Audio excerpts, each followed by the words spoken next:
Vamos conversar agora com o Diogo Macorde, ele é o secretário especial de Desestatização e Desinvestimento em Mercados. Na linguagem popular, é o secretário de Privatização. Participa da entrevista comigo, nosso analista de economia, Raquel Landim. Boa noite ao secretário, boa noite a Raquel. Secretário, obrigado em primeiro lugar. Nossa primeira pergunta. O empenho do governo do qual o senhor faz parte em levar em diante a privatização de uma estatal tão grande, tão simbólica como a Eletrobras, ela está hoje, esse empenho está hoje pendurado em negociações delicadas no Senado que até aqui vão contra a intenção da equipe econômica de acelerar essa aprovação. Caduca na semana que vem. O que está dando errado, secretário? Bom, William, primeiro, boa noite a você, boa noite, Raquel, boa noite a todos que nos acompanham. O tema é complexo. Se fosse fácil, provavelmente já teria sido feito no passado. Então, nunca foi a nossa expectativa de que esse seria um debate fácil. Por outro lado, nós temos trabalhado muito com informação. O que tem acontecido é que a turma do contra, quem trabalhou para que a Eletrobras não fosse privatizada nos últimos 20, 25 anos, criou uma narrativa de que isso vai aumentar tarifa, de que o consumidor não vai ser abastecido. É a velha narrativa de todas as privatizações. É empacotado um pouquinho diferente. Passaram um perfume, colocaram um laço colorido, mas é a mesma narrativa de quem é contra a privatização. Então, o que a gente está fazendo agora é comprovando por cálculos oficiais do governo de que a tarifa vai sim cair, a competição no setor elétrico vai aumentar e os 210 milhões de brasileiros consumidores de energia só têm a se beneficiar desse processo. Secretário, nós vemos os senadores bastante divididos, defendendo diferentes grupos de interesse.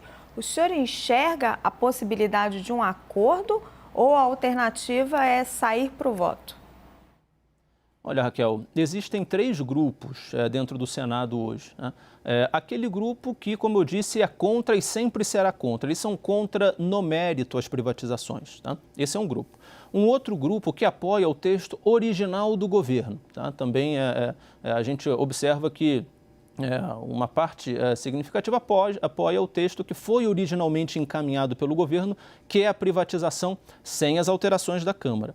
E um terceiro grupo apoia o texto que foi aprovado pela Câmara dos Deputados, no que tem se chamado de jabutis, que foram incluídos pela Câmara, mas que da maneira como acabaram sendo aprovados, ajudam bastante na segurança energética do país e na redução de custo. Vocês mostraram agora na abertura do jornal o problema, a dificuldade, o desafio que o país tem para garantir a sua segurança energética de maneira geral, porque a nossa matriz, felizmente, ela é diversificada, ela é renovável. Nós temos uma das matrizes energéticas elétricas mais renováveis do mundo, mas isso também traz alguns desafios, como o que a gente está vendo agora, de escassez hídrica, intermitência das fontes, etc. Por isso que a gente precisa trabalhar na diversificação da matriz e o que a Câmara dos Deputados incluiu foram termoelétricas a gás, que custam cerca de 1/3 do preço dessas termoelétricas a óleo diesel, que nós temos despachado sistematicamente há 8 anos. Então, isso também colabora para a redução da tarifa de energia, apesar de talvez um pouco contraintuitivo em um primeiro momento. Por que a inclusão, a contratação de termoelétricas barateia? Bom, é simples, porque a gente aposenta as termoelétricas a óleo, poluentes, caras, e insere no lugar termoelétricas a gás, que têm uma emissão muito menor, custam 1/3 do preço e garantem a segurança energética do país. Secretário, provavelmente é o que se referia o presidente da Câmara quando ele falava ao final da entrevista dele, por nós exibida, que se fez errado com o gás, é hora de corrigir. Mas eu queria voltar a um ponto, e é essa a nossa última pergunta agora, para encerrar nossa conversa, que o senhor mencionou na sua primeira resposta, a respeito de narrativas e como são criadas as oposições. Há entidades empresariais de fôlego que não têm problemas ideológicos com o governo, vamos dizer assim, e que estão convencidas que vão acabar pagando muito mais caro e que a privatização, na verdade, acabará trazendo elevação dos custos de energia. O senhor tem como acalmá-las?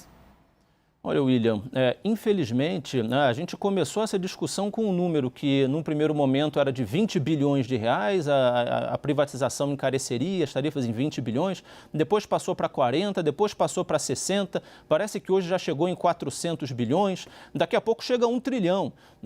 Realmente, infelizmente, não há compromisso com a seriedade dos números que acabam sendo jogados todos os dias para confundir o debate. Boa parte das pessoas que têm calculado esses números foram as mesmas pessoas que lá em 2012 apoiaram a medida provisória 579 da Dilma Rousseff, que num primeiro momento reduziu o tarifa e depois fez com que ela subisse 2 vezes a inflação acumulada do período. Então, muito cuidado com esses números. Os números oficiais do governo, calculados e divulgados pelo Ministério de Minas e Energia, comprovam que a tarifa no cenário base deve cair 6,3% com a medida provisória da maneira como foi aprovada pela Câmara dos Deputados. Esse é o número oficial e esse é o número que a gente confia.